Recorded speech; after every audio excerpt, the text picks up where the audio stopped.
coming up on Together with Karen Leigh. Oh, nice. An Aurora police officer proves that he's got game. Officer Manley says hitting this court means something. A lot of people look at officers as negative people or whatever, but you know, in all reality, a lot of us, we do love interacting with people. I mean, it's just who we are in general. Well, it is people like Officer Manley who we love to celebrate and showcase right here on Together. Often we know that social media tears us apart, but not this time. In this case, a viral video cemented this Aurora police officer a special spot in the community that he serves. Thanks to Jeff Todd, we all get to meet Officer Manley. A lot of us, we do love interacting with people. I mean, it's just who we are. Around dusk, the games really get going at Expo Park. A new player took the court. Officer Kevin Manley has been with Aurora Police about a year. Played a little college ball. I can shoot. But he's a lifelong basketball player. Basketball runs in our family. I do it just because I love interacting with people. I love, you know, being able to be myself. And on a recent Sunday night, he put off doing reports so he could connect with this community. I was just down the street, so a call came out about a suspicious person looking, you know, into vehicles or whatnot. Long story short, it was a lady looking for her cat that was outside. I looked in my rearview mirror and I seen people playing basketball, so I was like, oh, well, let me put this report on hold real quick. As I came walking over here, they had like this surprised look on their face, like, oh my goodness, like I'm in trouble. I said, no, you're not in trouble or whatever. I asked who the best player was, and one of the guys said, I am, you know, come get some. So I was like, say no more, you challenged me. Officer Manley says he didn't think much would come from people recording his game on their phones. But this video has been seen tens of thousands of times online. I didn't know that it was going to blow up to be something like this. My coworker actually texted me. She was like, hey, good job. And I was like, what the heck are you talking about? He's just happy to make relationships and shed stereotypes. It has a huge impact. That's pretty cool, man. He has time to come out here with the community. Like I said, a lot of people look at us as we're robots, like we're not human. So when they can actually see that, you know, we do have lives, we do love to have fun, they tend to open up a lot more, like you're their friend and everything. I love interactions like that. Like I said, being able to be myself, and I hope to keep it going. We love this story so much. We wanted Jeff to come in and talk a little bit more about it. And Officer Manley, this obviously is not the first time that he's done this. He's from the Wisconsin area, and he actually moved out here to be closer to his wife's family. But he said that back in Milwaukee, he used to do this all the time, just kind of putting some time aside so that he could get out on the basketball court and really connect with the community. What a nice guy. He just seems so genuine, doesn't he? Yeah, and that was one of the things that we kind of saw with the players, is that it almost seems like they really enjoy when he comes out there and plays with them.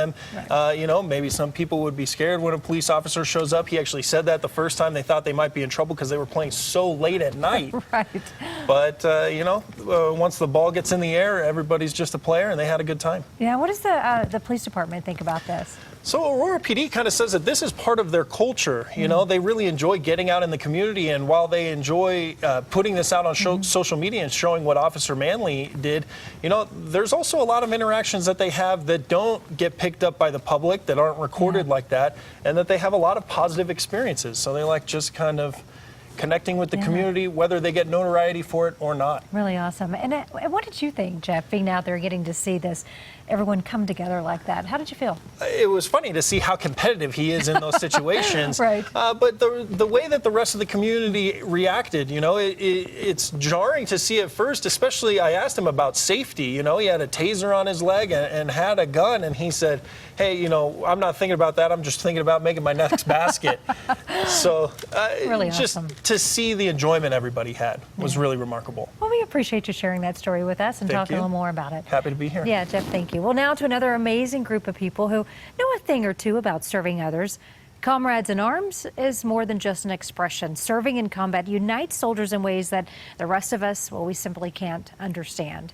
50 years ago, dozens of young men in Jefferson County enlisted together. Well, now 3 members of the Jefferson County platoon have come together to remember those sacrifices. And we were lucky enough to be invited to the special place they've built. Karen Morfitt is our guide. After 50 years, just a welcome home. Just outside of the Lakewood Police Department, you'll find nearly 50 names etched into a single stone bench. Beside it are the faces that go with them. Every time we visit, we realize it becomes more hallowed ground. And Joe Sleevey made it his goal to bring the Jefferson County platoon back together. Don Emmett and Ron Rickard would soon join in to help. Last year, 50 years after enlisting together, the platoon had their first reunion. the hardest quote we got was, "We thought we were forgotten." You kind of just come home, put your uniform away, and went on about life. Hearing that, the trio set out to find a more permanent way to pay tribute. Today, there's a place in the Lakewood community where their service and sacrifice will always be honored. We made it a marker for the 40-some people in that platoon. We made it for their families, and we made it for other generations. And we made it for other veterans. While long overdue, this small stone bench and photo is more than a place to sit. It's an answer, and that question about being forgotten, now a piece of the past. If there were times when I thought I was alone in this effort, if I thought that, like many veterans, I was alone in the war, I realize I'm not. It's beautiful. As we soak up these last few weeks of summer, we found something a bit unusual going on in the high country, a cleanup of sorts on the slopes. Matt Kroschel with that. Trash or treasure? That's the question volunteers face every year as they clean up the slopes after ski season. It's all of our area. It's public property, so it's good to clean it up. The community that takes spring cleaning seriously. Coming up on Together. Well, not every student needs the same kind of classroom experience. For some, the grind of the school day can be too much. That's where flexibility comes in. Sean Chitness shows us how. 17-year-old Raul, fitting school in around 2 jobs and family responsibilities was tough.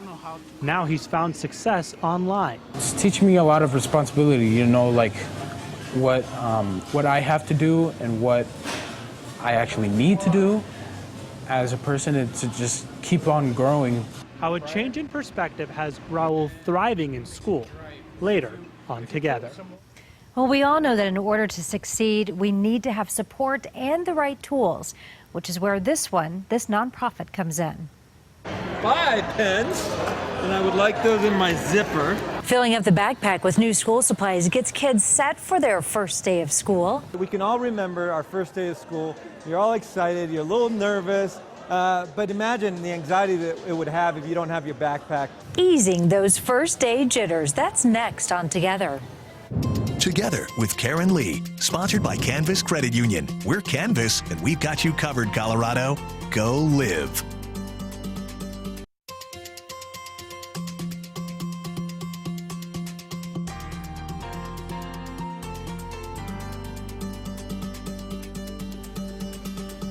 Well, I remember those days heading to the Walmart with my mom to load up on school supplies. So much fun. It was and is part of that excitement of the first day of school. But those supplies, especially today, are pricey. Not every family can afford them. But thanks to some generous people at DaVita and the nonprofit A Precious Child, some kids can say so long to the worry of where that money's going to come from. They'll each get their own backpack filled with goodies. We have teammates that are so passionate about helping and being involved in the community, and a couple of them came to me and said, "Hey, I want to get involved in this. What do you think?" And before you know it, people were donating supplies. Before you know it, time, money, resources, and then all of a sudden, you've got this really cool production line to help 1,500 kids. First day of school is already so anxiety ridden for families. Kids are nervous to go back to school, and being able to go back confident and prepared with the supplies that they need just removes that barrier for them, and then they can go back to school excited just like their friends. Ah, so great. I have no doubt from the looks of this that they will reach their goal of giving out 1,500 backpacks to Metro kids. Look at that. All right, Lauren Whitney is with us now, and we so appreciate it when you send us your photos. We know there's so many great things to do during the summertime in Colorado, and the photos are fun to see. They really are, and with back to school coming, you guys need to make sure you send us. I love back to school time, the big backpacks on the little kids. It cracks me up every time. But it is still summer vacation, so let's take a look at some of that summer vacay fun. This is from actually some of your friends, Nancy Fitzgerald and her family up in Vail. Look how green it is up there right now. And the horses, so much fun. Just haven't gotten up there to do that. It's tons of fun. I know. I've heard it's a great time. So obviously they're having a wonderful time. And Luis Chavez sent me this picture. Luis Chavez sent me this picture from City Park. Him and his daughter doing a little paddle boating is what I was like. It's not boarding, paddle boating Right. up there. He said they had a great time, and he sent me a picture of the clouds too because they had so much fun. So thank you. And checking in real quick, our Dave Aguilera is on summer vacation, and he's at the Great Sand Dunes with his family right now, and they are just having a great time. They did the boarding thing where you go down and like kind of like surfing the dunes. Yes, it makes me nervous, but he said it was been a great time so far, and he's got the 3 most beautiful children, so they're just having a wonderful time. So Dave, you're not watching this because you're on vacation, but hopefully you're having a great time. Yeah, we'll save it for him when he gets back. We'll share your pictures with us, and we may feature them right here on Together. All you have to do is send us an email at togetherforcolorado@cbs.com. You can post it on social media using the hashtag for Colorado, and you can always just email me directly as well. And we really look forward to hearing from you and seeing what you're out doing. Okay, oh baby, this cute little bobcat kitten found itself in a pretty tight spot. The help it needed to get back on its way. That's ahead on Together.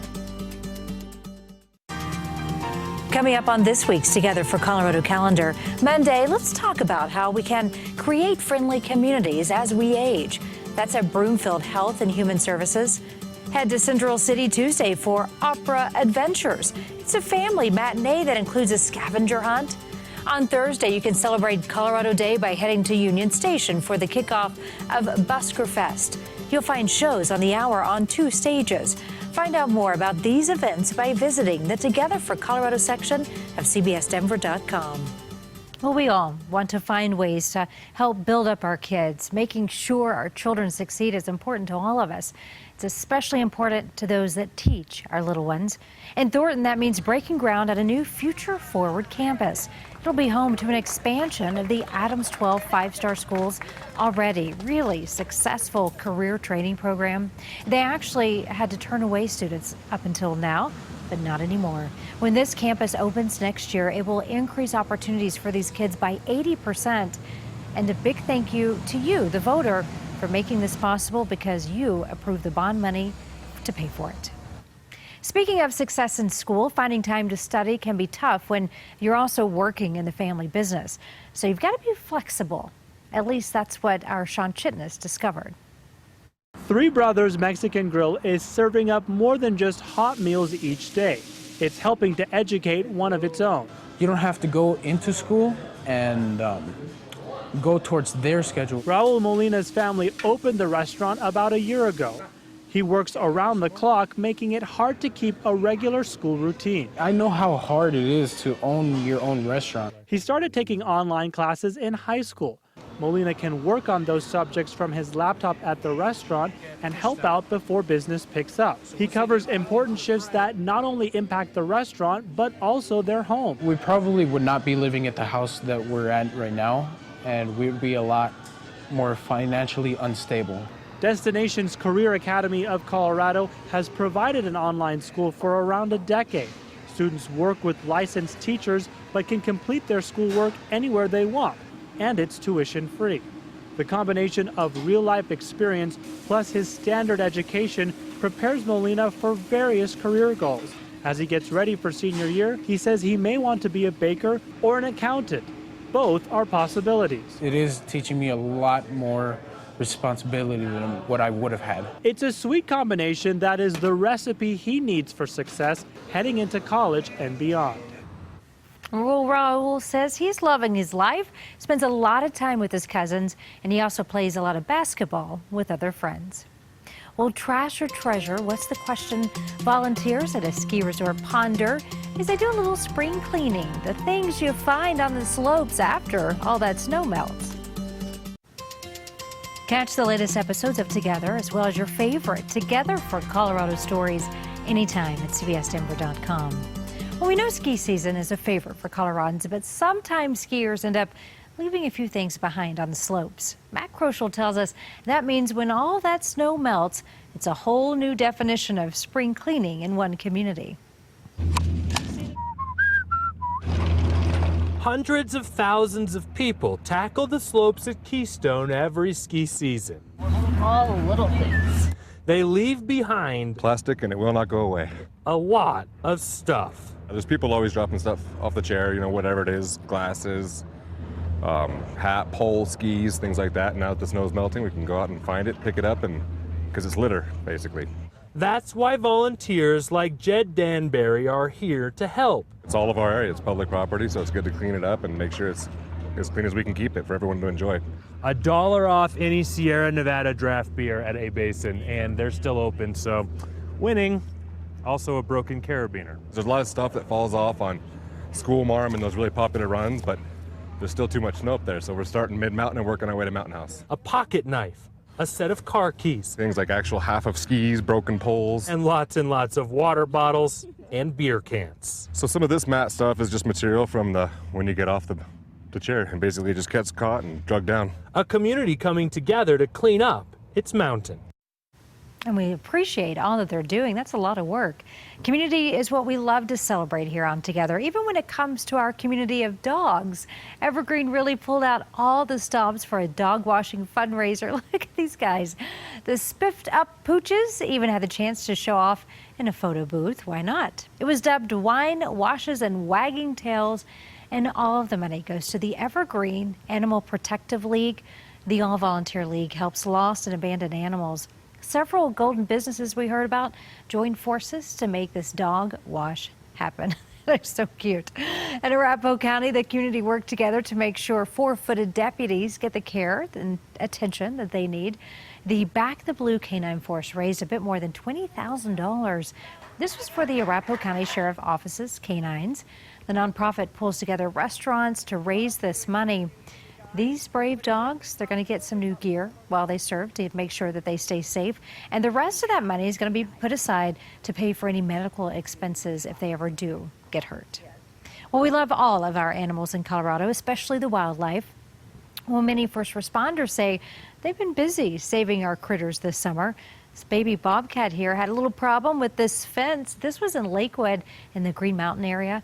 Mom kept a close eye on the situation, but that did not stop animal control officers from freeing the little guy while Lakewood police officers snapped all the photos. There's Mom there in the tree checking things out. Well, we love to see how people are coming together. So show us how people are coming together where you live. You can post it on Facebook, Twitter, and Instagram using the hashtag #4Colorado, and I will be sure to share it right here on the air. And you can always email me directly at kaylee@cbs.com because I know a lot of great things are happening where you are. So thank you for joining us on Together. I look forward to seeing you next week as we have more powerful stories of how people are coming together right where you live. Until then, we head west to the banks of Clear Creek, and I simply cannot imagine a more serene setting than this to leave you with over the weekend.